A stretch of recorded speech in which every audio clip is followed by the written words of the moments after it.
Meaning समझ में आया? इसको अपने जीवन में उतारेंगे तब हमारा जीवन अच्छा होगा, हमारे जीवन से दुख दूर होगा। चलिए अभी हम आज के अपने विषय पर आते हैं। सर्वप्रथम मैं सभी महामानवों को त्रिवार अभिवादन करती हूँ। आप सभी को मेरा जय भीम नमो बुद्धा। जो फेसबुक पर मुझे सुन रहे हैं उन सभी को भी जय भीम नमो बुद्धा। आज का विषय है हमारा हिंसा, अहिंसा और उसका मध्यम मार्ग। शब्द बहुत जाने पहचाने से हैं हमारे लिए, रोज़मर्रा के जीवन में हम इन शब्दों का प्रयोग देखते हैं, लेकिन ये ऐसे शब्द हैं रोज़ यूज़ होते हैं, फिर भी इसके मायने हम सही सही समझ नहीं पाते हैं। इसके बारे में कई प्रकार की गलतफहमियां हैं और बहुत सारे लोगों को ये भ्रांति है कि हम हिंसा को प्रोत्साहित करें या अहिंसा को प्रोत्साहित करें। होती है ऐसी गलतफहमी। कई बार हमको लगता है हिंसा ज़रूरी है, कई बार हमको लगता है कि नहीं अहिंसा ज़रूरी है। मतलब हम बहुत कश्मकश में होते हैं। हमारे जीवन में बहुत सारी ऐसी अलग अलग घटनाएं होती रहती है और उन घटनाओं के आधार पर हर बार हमारा माइंड चेंज होता है। परिस्थितियों के अनुसार हमारा माइंड चेंज होता है। वो कभी कहता है हिंसा ज़रूरी है और कभी कहता है हिंसा ज़रूरी नहीं है, अहिंसा होनी चाहिए। ज़्यादातर तब जब हमारे साथ कुछ अन्याय हो रहा हो तो हमको लगता है आगे वाले ने हमसे हिंसा की है तो हम भी उससे हिंसा करें, है ना। तो इस तरह से परिस्थितियाँ और घटनाएं ये हमारे माइंड को निर्देशित करती रहती है कि अहिंसा या हिंसा क्या अच्छा है या क्या गलत है। तो इस बारे में बुद्धिज़्म में बुद्धा क्या कहते हैं ये आज हम समझने की कोशिश करेंगे। और बाबा साहब ने इस विषय को बहुत सुंदर तरीके से स्पष्ट करने का प्रयास किया है अपने किताब में बुद्धा और उनका धम्म में। बाबा साहब भी ये कहते हैं कि अहिंसा का मतलब मोटा मोटा अर्थ ये है किसी की हत्या ना करना। ये मोटा मोटा अर्थ है, लेकिन इसके बहुत गहरे में जाएंगे तो बहुत व्यापक अर्थ भी है इसका कि हिंसा केवल हत्या करना नहीं, तो किसी को दुख पहुंचाना भी हिंसा है, किसी का मानसिक उत्पीड़न करना भी हिंसा है, किसी को गाली देना भी हिंसा है। उसमें हम हत्या नहीं कर रहे हैं, लेकिन भावनाओं की हत्या तो होती है ना। हमने किसी को गाली गलौज किए और उसका उत्पीड़न हुआ, मानसिक उत्पीड़न हुआ, तो भी वो हिंसा में गिना जाएगा। लेकिन ज़्यादातर हिंसा बोले तो हम लोग यही समझते हैं कि किसी की हत्या करना ही हिंसा है, या फिर ज़्यादा से ज़्यादा ये समझते हैं कि मारपीट करना ही हिंसा है। इसीलिए हमारे घर परिवार में जब हमारे लड़ाई झगड़े होते हैं तो हम उसको हिंसा नहीं समझते। अगर समझते तो शायद उसको रोक देते, क्योंकि उसका नतीजा तो किसी को अच्छा नहीं मिलता है। घर परिवार में लड़ाई झगड़े होते हैं तो क्या घर में शांति रहती है?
निकट का संबंध है। मतलब जो व्यक्ति हिंसा नहीं करना चाहता तो इसका मतलब है कि उसके मन में करुणा और मैत्री का संचार होता है ना। हम कहते हैं ना, एक सिक्के के दो पहलू। एक तरफ हम कहते हैं हम हिंसा नहीं करेंगे, मतलब दूसरी तरफ हम उसके बारे में करुणा का भाव रखते हैं या मैत्री का भाव रखते हैं, तभी ये बात हमारे दिमाग में आ सकती है कि हमको हिंसा नहीं करनी है। लेकिन बाबा साहब ये कहते हैं कि इस सिद्धांत को सही तरीके से नहीं समझ पाए हैं अभी लोग।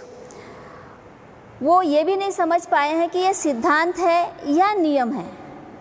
तो बाबा साहब कहते हैं कि जो सिद्धांत है उसको यदि हम नियम बना लें तो नियम तोड़े जा सकते हैं, और नियम तोड़ने पर दंड मिलता है ना। जैसे कि हमारे संविधान में नियम बने हैं और उस नियम को तोड़ेंगे तो दंड होगा। लेकिन दूसरी बात यह है कि जब आदमी नियम तोड़ता है तो उससे लोगों पर क्या असर हो रहा है, और जिस पर असर हो रहा है क्या वो उसकी कंप्लेंट कर रहा है, क्या शिकायत कर रहा है। इसको हम बहुत अच्छे से समझ सकते हैं कि कोई शराब पीकर गाड़ी चला रहा है, शराब पीकर गाड़ी चला रहा है और उसके हाथ से और कुछ गलती नहीं हुई है, लेकिन जैसे ही उसके हाथ से एक्सीडेंट होता है तो उस पर धारा लग जाएगी।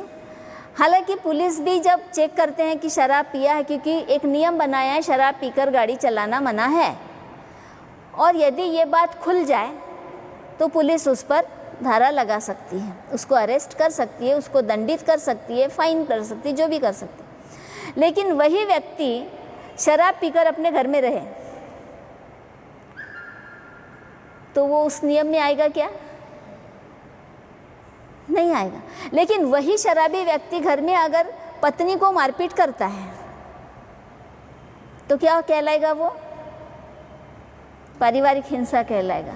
लेकिन वो तब तक अपराध की श्रेणी में नहीं आएगा या उस पर कोई कार्रवाई नहीं होगी जब तक कि वो पत्नी एफआईआर न करे उसके खिलाफ में।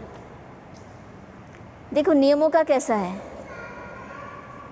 यानी बहुत सारे अपराध ऐसे होते हैं जो हम करते हैं, हिंसा हम करते हैं, लेकिन उसकी कहीं कोई शिकायत जब तक नहीं होती है तब तक उस पर कोई कार्रवाई भी नहीं होती है। इसलिए हमने बहुत हल्के से ले लिया है इन चीज़ों को।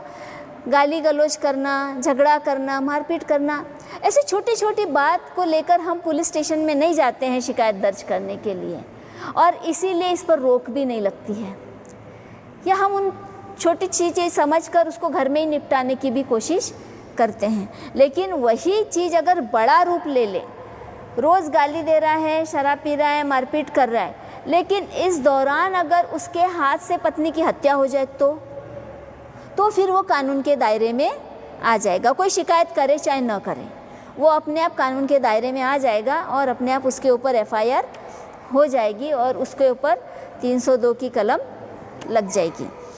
तो इस तरह से ये जो अहिंसा का जो सिद्धांत है, ये जब नियम बनता है तो उसके कितने स्वरूप हमको दिखाई दे रहे हैं और वो कैसे इफ़ेक्ट करता है आदमी को, और उस पर कब कार्रवाई होती है और कब कार्रवाई नहीं होती है, ये डिपेंड करता है कि उसको लोग किस तरह से लेते हैं, है ना। किसी को तो गाली देना भी बहुत बुरा लग सकता है और किसी को मारो तो भी बुरा नहीं लगता है, तो वो लेने वाले पर भी है कि वो उसको किस तरीके से ले रहा है। खैर ये एक बात है। दूसरा, लोगों की समझ ये है अहिंसा के बारे में कि उनको लगता है कि यदि हम अहिंसा के तत्व को मानते हैं तो बहुत बार ऐसा होता है कि कोई बुराई कर रहा है और उस बुराई को ख़त्म करने की ज़रूरत है, लेकिन अहिंसा का सिद्धांत मानते हैं इसलिए हम बुराई ख़त्म करना नहीं चाहते, यानी अहिंसा के कारण बुराई पनपती है, ऐसा भी कुछ लोगों का मानना है। समझ रहे हैं? हम जब एक्शन नहीं लेते तो बराबर है वो पनपती है ना, उसको और प्रोत्साहन मिलता है क्योंकि उसको सज़ा नहीं मिल रही है। तो बहुत सारे लोग ऐसा करते हैं। इसका एक उदाहरण हम लोग ऐसे ले सकते हैं, जैसे बहुत सारे लोग ध्यान साधना करते हैं या बुद्धिज़्म पढ़ते हैं तो वो इस चीज़ को इसी तरह से लेते हैं कि हमने पानातिपाता का संकल्प ले लिया ना, पानातिपाता वेरमणि का संकल्प ले लिया है तो हमको जीव हिंसा नहीं करनी है। तो मच्छर भी अगर घर के अंदर आते हो तो वो मच्छर को मारेंगे नहीं, भगाएंगे नहीं। मतलब इस लेवल पर जाकर वो अहिंसा को समझ रहे हैं। भले वो मच्छर हमको काटे, उससे मलेरिया हो जाए, उससे डेंगू हो जाए, तो क्या ये सही दृष्टिकोण है, सही समझ है? आपको आश्चर्य होगा कि हम एक गांव में गए थे और उस गांव में एक महिला अपने घर पर ले गई चाय पिलाने के लिए, और वहाँ पर जाने के बाद हमने देखा इतने मच्छर, मोटे मोटे मच्छर। हमने बोला कि कैसे बैठे यहाँ, तो मच्छर काट रहे हैं। हमने बोला कि कुछ मच्छर अगरबत्ती होगी तो जला लो ताकि हम यहाँ पर बैठ सके, ये मच्छर हमें ना काटे। तो वो बोले कि नहीं, मैं तो विपश्यना करती हूँ, मैं मच्छर को मार नहीं सकती, इसलिए मैं मॉस्किटो कॉइल नहीं जला सकती। मैं बोली ये कौन से दर्जे की अहिंसा है कि इंसान को मच्छर काटे तो चलेगा लेकिन मच्छर मरना नहीं चाहिए।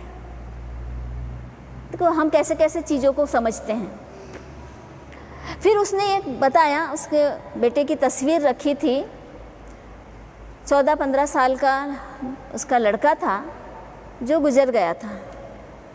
तो बड़े दुख से वो बताने लगी कि मेरा 14-15 साल का लड़का था जो हाई स्कूल में पढ़ता था, और एक दिन उसको बुखार आया बहुत, 4-5 दिन बुखार में रहा और फिर मर गया। तो मैं बोली डॉक्टर ने क्या बताया? तो बोलते हैं कि उसको मलेरिया का बुखार था। मैं बोली इतनी बड़ी घटना तुम्हारे जीवन में हो गई तब भी तुम समझ नहीं सके हो कि किसका जीवन महत्वपूर्ण है। मच्छरों को बचाने के लिए बेटे का जीवन कुर्बान कर दिया। उसको समझ ही नहीं आया कि इन मच्छरों की वजह से ही मलेरिया हुआ और उसका वो प्यारा बच्चा चला गया। इतनी बड़ी घटना के बाद में भी उसको सम्यक दृष्टि नहीं आई। यानी हिंसा हम इस लेवल पर समझ रहे हैं, अहिंसा हम इस लेवल पर समझ रहे हैं। ये एक अति है, एक प्रकार की क्या है, ये अति है कि इंसान को नुकसान हो चलेगा, जीव जंतु को नुकसान नहीं होना चाहिए। और दूसरी बात यह है कि घर में जो हिंसा होती है उसमें भी विरोध नहीं करते हैं क्योंकि धर्म के अनुसार चला आ रहा है। बहुत सारी महिलाएं ये कहती है कि हमने गलती की। क्या कहती है महिला? मेरे पति ने मुझे मारा, लेकिन क्या हुआ, मारा, गलती तो मेरी ही थी। ओ, तो तुम्हारी गलती थी इसलिए तुम्हारे पति ने तुम्हें मारा। क्या तुम्हारे पति से कभी गलती होती है? तो बोलते होती है ना, तुम कितना मारते हो। तो ये भी एक परंपरा से एक सोच चली आई है कि वो मार सकते हैं गलती होने पर, ये उनकी गलती होने पे उनको मार नहीं सकते। क्या इससे बुराई बढ़ती नहीं है? बढ़ रही ना, किसी न किसी की तो बढ़ रही है। हमारे पुरुष तो अक्सर हमसे ये कहते रहते हैं, बनते जी आप ना हमारी महिलाओं को प्रवचन दो, आप हमारी महिलाओं को धम्म बताओ, इनको कुछ नहीं समझता, इनको कुछ नहीं आता। आपको कितना समझा है? ये भी एक मेल ईगो है, एक गलतफहमी है। पुरुषों को लगता है कि हमें धम्मा अच्छे से मालूम है, महिलाएं मूर्ख होती हैं, उनको मालूम नहीं होता है कुछ। इसलिए अक्सर हमसे रिक्वेस्ट की जाती है महिलाओं को बताओ। और वायलेंस कौन कर रहा है घर में? शासन किसका चल रहा है? पितृसत्ता है। खाने में नमक भी ज़्यादा हो गया तो पीटा जाता है। हमारी भंते जी, सुनीति भंते जी अक्सर अपने प्रवचन में बोलती है कि भाई खाने में नमक अगर नहीं डाला औरत ने तो तुम्हारा हाथ उठ जाता है। और तुम बोलते हैं कि ये अंधश्रद्धा से नहीं निकल रही। जब अंधश्रद्धा करते तब हाथ क्यों नहीं उठता है? इसमें उठ सकता तो उसमें क्यों नहीं उठ सकता हाथ? बात सही है ना, लॉजिकल है। खैर, यहाँ पे ये कहने का आशय है कि कुछ लोगों को ऐसा लगता है कि अहिंसा तत्व को अगर हम अपने जीवन में उतारते हैं तो बहुत बार हम अन्याय को बर्दाश्त करते हैं, अत्याचार को बर्दाश्त करते हैं, तो अच्छाई पर बुराई की विजय हो जाती है। अच्छाई कहीं दब जाती है। जब जो अहिंसावादी होता है वो एक तरह से अच्छाई को फॉलो कर रहा है, और जो बुरा व्यक्ति है जो हिंसा को फॉलो कर रहा है, तो कहीं ना कहीं वो जीत जाता है और जो अच्छा व्यक्ति होता है वो हार जाता है। इस तरह की एक समझ है, और ये इस तरह से लोगों में भ्रम पैदा करता है कि बुद्ध का जो अहिंसा का सिद्धांत है वो गलत है, ऐसा लोगों को लगता है।